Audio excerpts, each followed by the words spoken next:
This podcast is brought to you by North Carolina's electric cooperatives.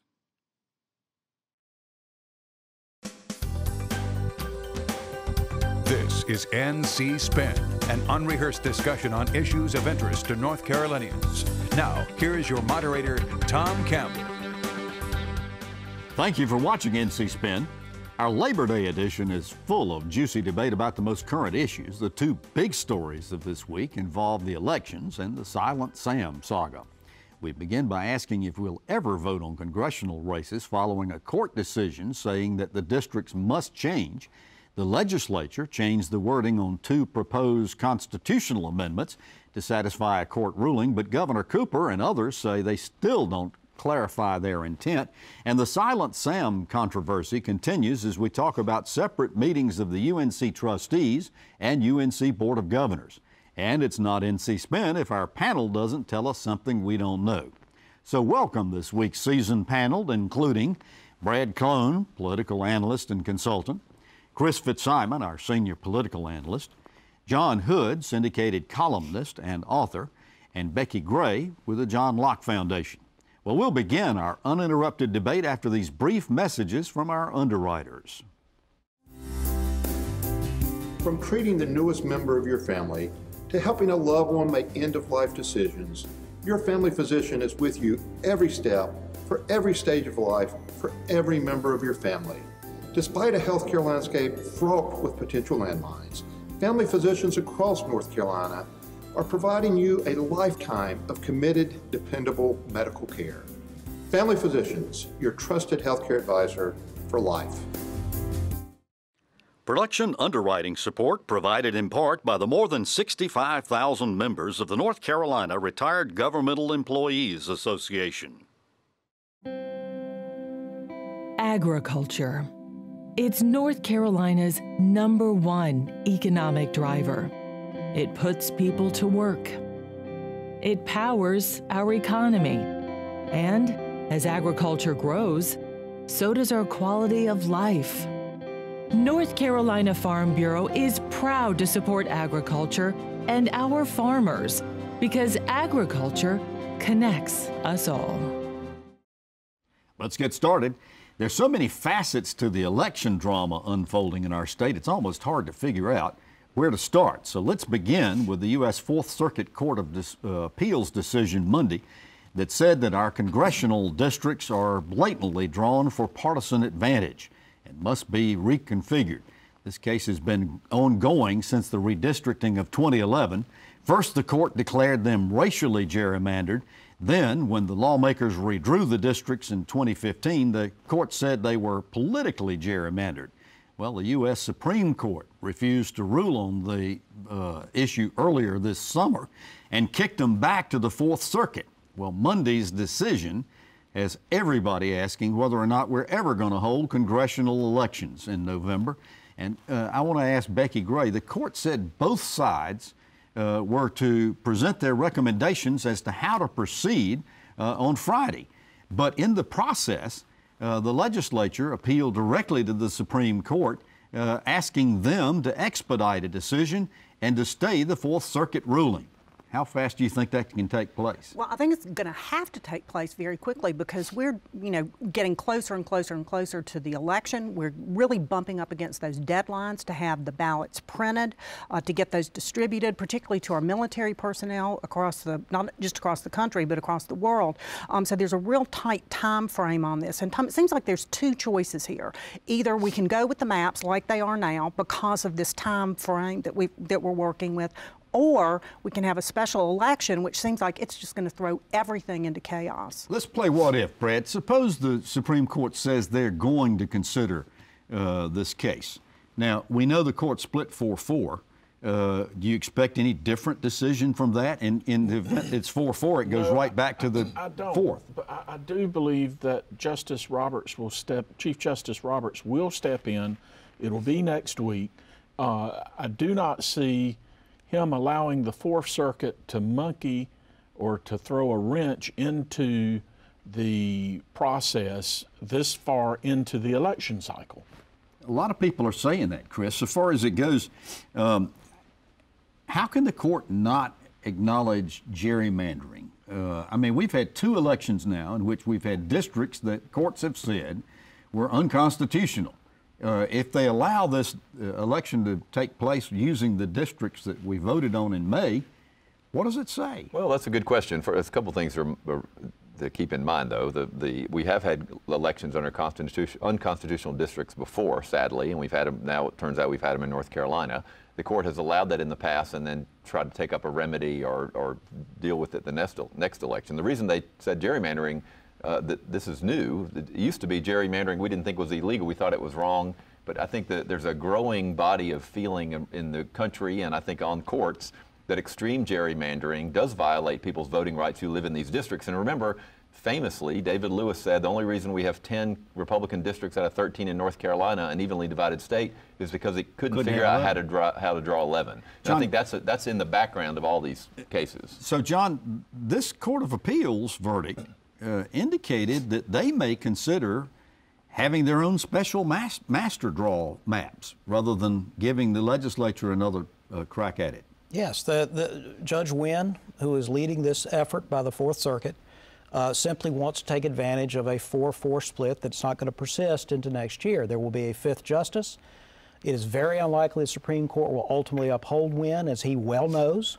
So he's trying to get something accomplished right now. If he has to order a special map, he wants the map drawn right now under standards, by the way, that are not specified in the decision. I guess he gets to decide whether it's a appropriately gerrymandered map or not.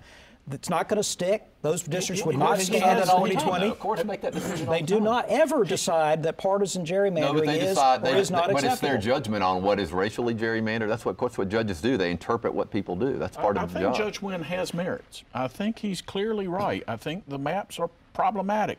I just disagree with the timing of it. We've got an election to get in place, start running. The deadline for printing ballots is September 1st. You're not going to make that deadline. But we could still hold a primary election in potentially even November, and then a general in December. Yeah, and by the way, we're talking about this special master. They seem to have already identified him. Of course they have. This is all a carefully constructed plan to try to take advantage of a brief window. I actually agree with Judge Wynn about the merits of the case too. But what he's trying to do is to very quickly do something before the Supreme Court changes, and he won't win anymore. But the alternative, if you agree with him, the alternative is have an election and elect people to represent 10 million people under maps that we're all now going to agree are unconstitutional. For the third election. Right, and I think we all agree to that. The question, we do not agree Brad that they're unconstitutional. That is not correct. But I think we agree that maps need to be drawn so that there's fair playing field and that voters have a choice in who they elect. But it has to be done in such a way that the process can work. And as Brad pointed out, we're just getting very close to the deadline here that it will create more chaos, more confusion. But that's not the only issue that's causing the problems with the deadline, and we're going to talk about that in a minute. Let's talk about the maps that this special master has come up with. He's a Professor Chen from the University of Michigan. And these are the districts that he proposes. Quick reactions to them. Well, just keep in mind that Professor Chen actually proposed many, many, many different maps. So this was pulled out by the court as an example, as maybe a preferred example of many different permutations that the professor ran. And you can see that I believe that map is color coordinated. So if you look at the map, you'll see the deep red ones are pretty reliably going to be Republican, they think, or the sort of red one will be sort of Republican, the deep blue will be Democrat, et cetera. And the idea is that if you went exactly according to historical voting patterns, I think from 2016, this might be about a 7-6 split. Yeah, Professor Chen says 7-6 split. The heads on the chopping block, Alma Adams, G.K. Butterfield, George Holding, and Richard Hudson.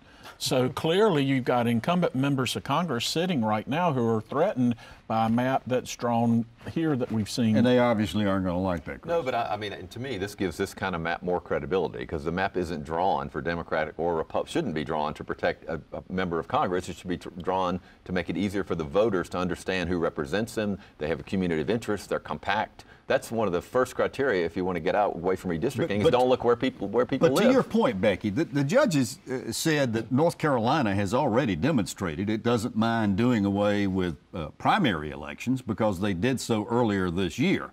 and that set a precedent. Yeah, but you know, I mean, I think it's time to really take a deep breath and realize how important these congressional races are, not only to the 10 million people that live in North Carolina that deserve and want representation in Washington, but also for the whole federal political landscape that we're going to see come January. And so, you know, just looking at these maps, as Brad pointed out, you know, now you don't have to live in the district in these under these congressional maps, but we're going to start over. We're going to have primary elections with, I'm guessing, new candidates will enter this. We're supposed to get acquainted and know them and be able to make an informed decision within weeks of introduction of the primary candidates. And I mean, I think the 10 million people, the 10 million people want elections.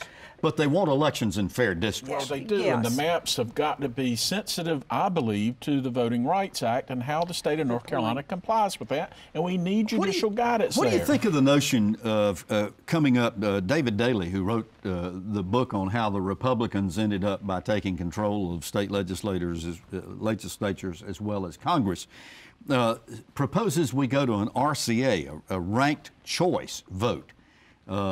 Which is being done in several states. You go in and you rank your choices on the ballot, and then if nobody gets a 50% vote, then you keep adding them up.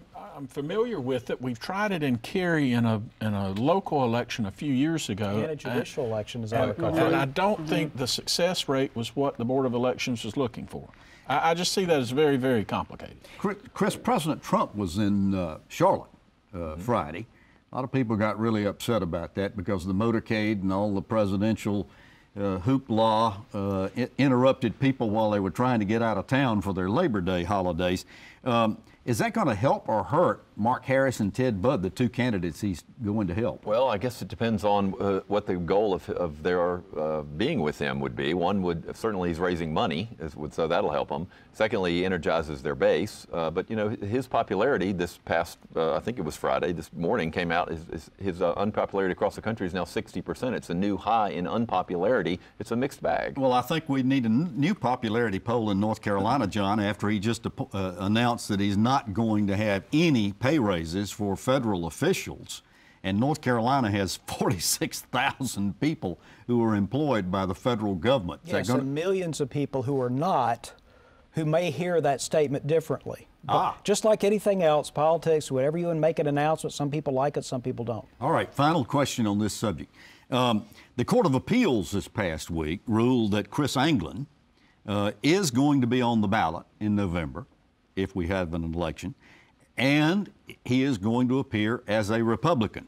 Now, the Republican Party, the legislature, everybody had been opposed to this because of the fact that he changed his registration and filed for election shortly before the deadline. Is this going to hurt or help Barbara Jackson's chances?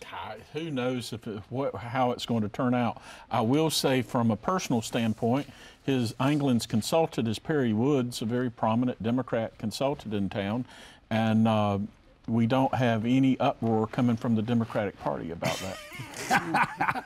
So what do you think? Well, I have said it before and I will say it again, that Republicans would be very wise to consider when they are making these changes. What if there were a Republican governor and a Democrat-controlled General Assembly? I wrote a column about this a couple of weeks ago. Be careful what you wish for. You might get it. Well, the congressional elections aren't the only ones that are mired in controversy.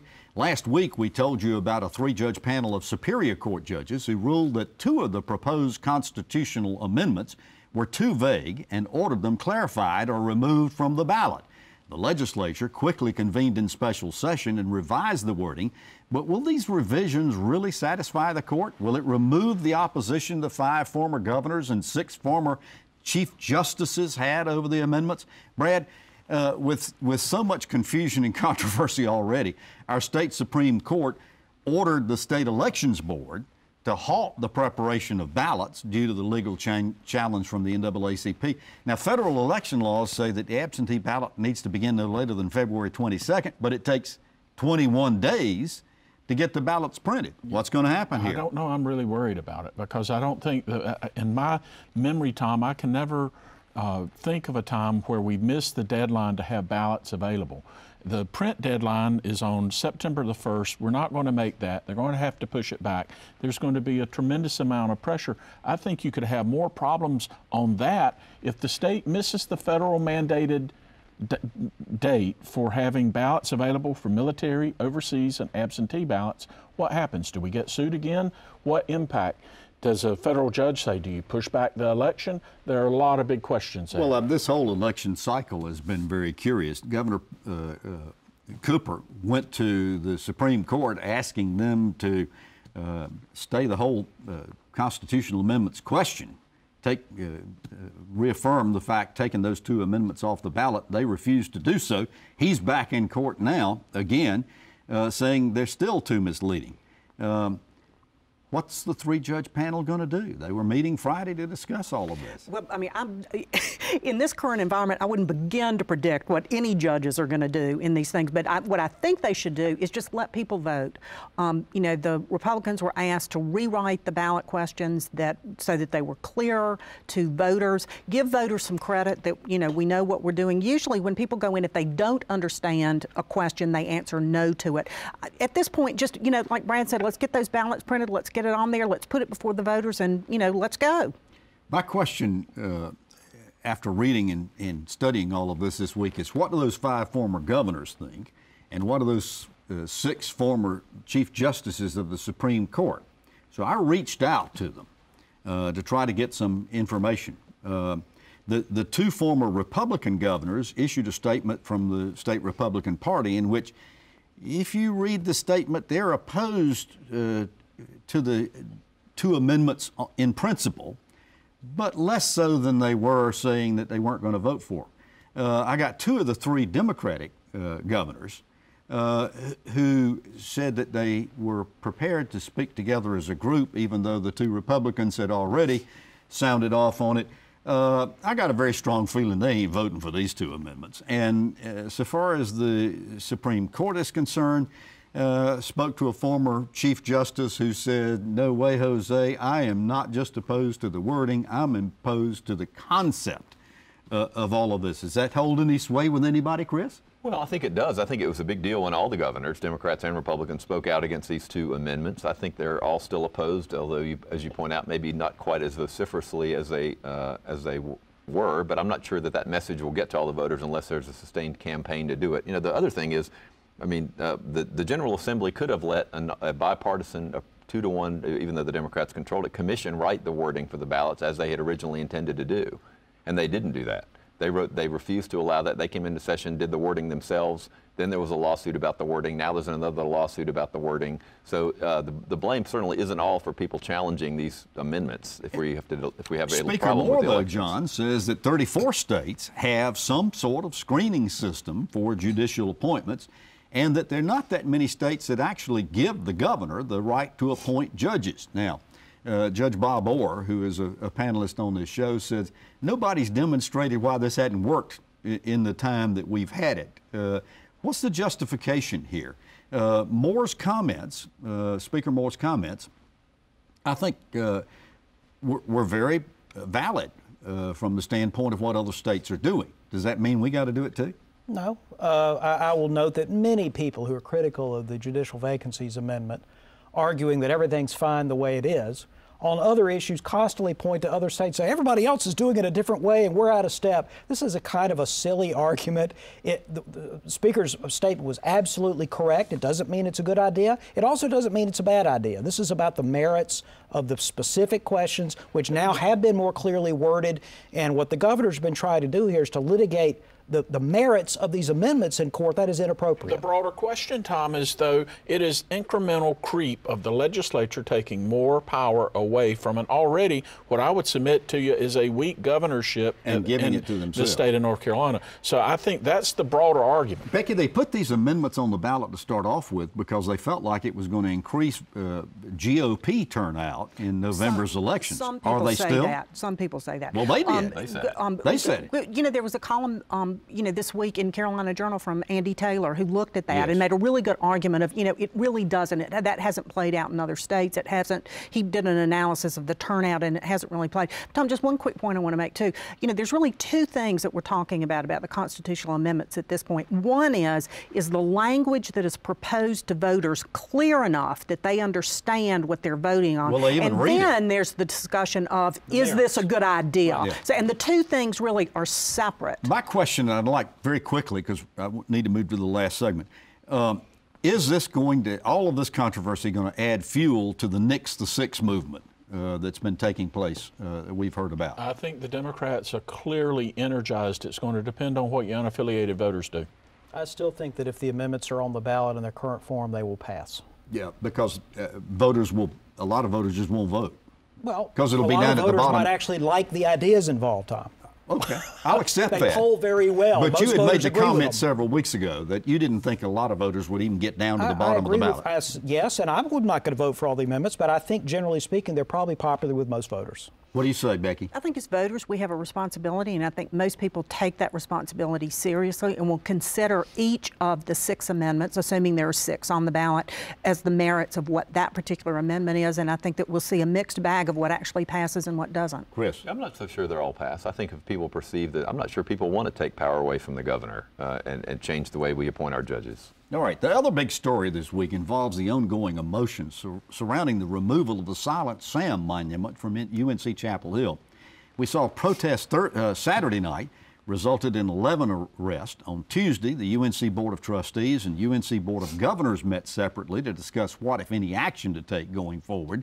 On Thursday, there were more protests. Chris, the UNC Board of Governors has set a deadline for the UNC Chapel Hill Board of Trustees to come up with a solution for this Silent Sam by mid-November. Why wait so long? Well, I think they're hoping emotions, I think, will calm down a little bit and we can have some thoughtful discussion about what the best plan to do. We are where we are now. We have to figure out what the best thing to do is. I think you saw that the protests, there's people on both sides who have very heated feelings about this. I thought it was a wise move, and by the way, the Board of Governors voted almost unanimously. There was only one dissenting voice to give the university until November. So I think they realized we need to calm down, figure out what the best thing, how to go forward. I think that's why there's a time frame here. Did the BOG punt here? No, this date, which is conveniently after the election, is within Yes. that 90-day window that the state law speaks to from 2015. Right. I think it would be really a bad idea to give the mob what it wanted and pretend that we're against them tearing the statue down. But now that we've done it, thank you, they did it. That's not the right way to approach this. Even if you want to move the statue, do it carefully and legally. We have a very nice state park at Bentonville Battlefield on Highway 701 in southern Johnston County. And it has a very nice driveway to the historical complex where the battlefield, they showcase the battlefield. Nice Civil War museum. And it would be a very appropriate place to take all the Confederate memorials and line along the driveway like you do at the Battle of Gettysburg, all those monuments all across the state. Boy, I'll tell you what, if you start taking monuments that are dedicated to people or groups all across the state, it's going to look more crowded than the National Cemetery. Becki, so far as it goes, during the Silent Sam, some call it riot, some call it protest, whatever you want to call it, the Chapel Hill police chief told his officers not to engage. What do you think? Were they responsible for toppling Sam? Well, I mean, there's an investigation going on about that at the insistence of the Board of Governors, and I think it's certainly an appropriate one to have. But I think there's many disappointing things about this. I'm very disappointed that, you know, a mob was able to go in and destroy public property. I'm disappointed in the police reaction. I'm disappointed in how long this is taking. And if I had a child that was a freshman at UNC Chapel Hill, I would be very concerned about their safety. Well, certainly be talking about that more as time goes on, I'm sure. Right now, we're going to talk about getting the panel to tell us something we don't know. John Hood, tell us something we don't know. We mentioned the constitutional amendments. I want to tell folks that the North Carolina Institute of Political Leadership is going to be hosting statewide televised debates on 4 of the amendments starting on September 18th, once a week for 4 weeks. All right. Becki, tell us something we don't know. Well, we know it's Labor Day, but what you might not know is Labor Day celebration started in the 1800s. It was driven primarily by unions at that time. We've come a long way since then. North Carolina has a history of being a very strong right-to-work state, and I think that's something to celebrate this Labor Day weekend. Read my column about Labor Day. It's posted on our website. Brad Crone, quickly, tell us something we don't know. We missed a deadline for printing ballots, Tom, and this is really critical. Voters need to pay attention to this issue.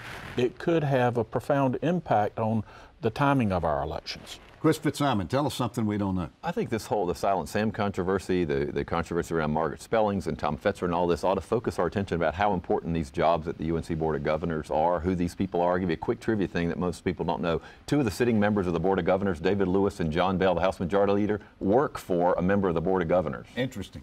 Well, you've heard our spin on the issues of the day. To stay informed all during the week, give your feedback, read my weekly column, and subscribe to our free weekly newsletter, Spin Cycle.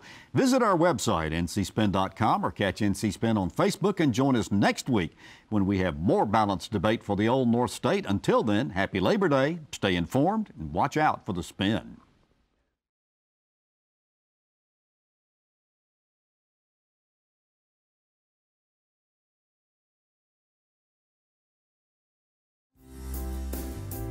From treating the newest member of your family to helping a loved one make end-of-life decisions, your family physician is with you every step, for every stage of life, for every member of your family.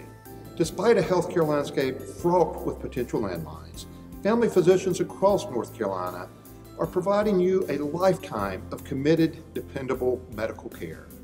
Family Physicians, your trusted healthcare advisor for life.